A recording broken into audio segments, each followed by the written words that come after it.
All right, guys, so one thing I think we missed when we discussed this wire base going on, what we want to do is start at the bottom of your hip board here. And that way, when we start there, we pre-drilled the holes and we wood screwed in, and now we're going to come over the top of that to the actual bow itself, and that's going to make a smooth transition. It's going to keep us from having any rough edges, tearing our film, or anything unnecessary like that. We're going to run our 6-foot section up, and you're going to grab this and manually bend it over the bow.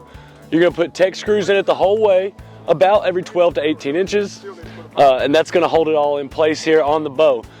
The same way that we bend it and manually bend it around the corner, we're going to do the same thing way up here at the peak. Mark's already bent it around the top and he's secured it.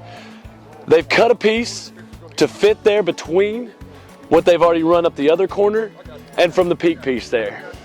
Okay, now continuing with our wire base here. We want to make sure that we leave a gap here in the end that's about the same width as our channel lock here. And what we're going to do with this base is go with the top of the hip board, and we want to run this all the way down. Now, you want to make sure you're using wood screws for this connection. So what we've done is we've gone ahead and used a tech screw, or you can use a drill bit if you have one on site, to go ahead and pre-drill through the aluminum channel. And that way the wood screw shoots straight through to secure it. All right.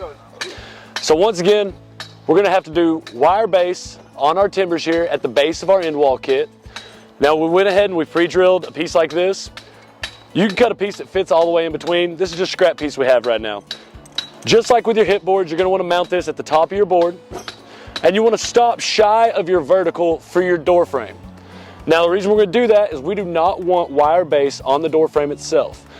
Once we have the end film hung, we'll cut an X in the door, and when we mount the screen door that we're going to be using, we'll use the framing of the door itself to secure the film to the upright.